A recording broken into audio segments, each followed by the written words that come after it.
নমস্কার, আশা করি সবাই ভালো আছেন। তো আজকে আসছি দেপাড়ার বাজারে জমিতে বীজ লাগাবো, তো বীজ কেনার জন্য সেখান থেকে চলে আসছি। জাহাঙ্গীর ভাই বললো মাছ ক্রয় করবে, যার কারণে মাছের বাজারে। তো আমাদের দেপাড়া বাজারে প্রচুর পরিমাণে মাছ পাওয়া যায়, দেশি মাছ পাশাপাশি সামুদ্রিক মাছ। তো এগুলো দেখতে পাচ্ছেন পাঙাশ, তেলাপিয়া, আর এই পাশে দেখতে পাচ্ছেন সব সামুদ্রিক মাছ, বিভিন্ন প্রকার সামুদ্রিক মাছ পাওয়া যায় এখানে।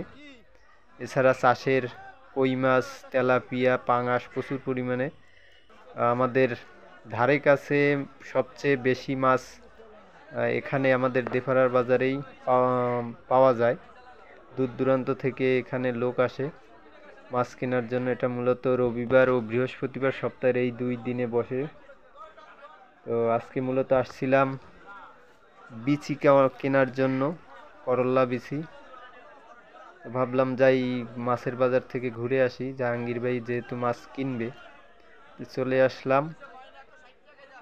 আর আপনাদের দেখিয়েছিলাম যে আমাদের খরগোশ আছে, খরগোশের খাঁচা বানানোর জন্য যে প্লাস্টিকের নেট, জালি নেট, সেটাও কিনবো। তাই আর কি চলে আসলাম আজকে দেপাড়া, কারণ এগুলো বিশেষ করে কচুয়া বাজার ও দেপাড়া বাজারেই পাওয়া যায়।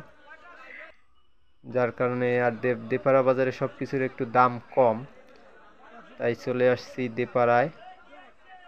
তো এগুলো সামুদ্রিক মাছ, জাহাঙ্গীর ভাই। তো দেখতে পাচ্ছেন এগুলো হচ্ছে ছোট উচ্ছে বীজ, বর্ষাকালে রোপণ করার জন্য এগুলো আনছি। আপনাদের আগের ভিডিওতে দেখিয়েছিলাম যে জমিতে উচ্ছে লাগাবো সেই জমি প্রস্তুত করার সময়।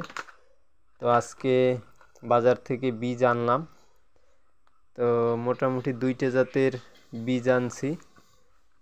এটা হচ্ছে দেখতে পাচ্ছেন ফাউজা সিডস, আর এই পাশেরটা হচ্ছে মালিক সিডস কোম্পানির আলিশা।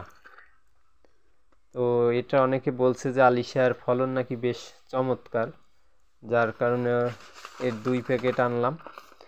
আর এই ফাউজা সিডস আমি গত বছরও লাগিয়েছিলাম, এটার ফলনও চমৎকার, বেশ ভালো, যার কারণে এটা এবার আনছি 4 প্যাকেট।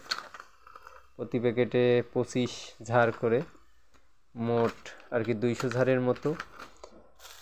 আর এই আনছি আপনার মিষ্টি কুমড়া, জনপ্রিয় জাত বেঙ্গল নামে সবাই চেনে, সেটা আনছি 20 ঝাড়, অর্থাৎ 40 পিস। আর আনছি কিছু বরবটির বিচি। তো এগুলো রোপণের সময় আপনাদের দেখানোর চেষ্টা করব কিভাবে রোপণ করি।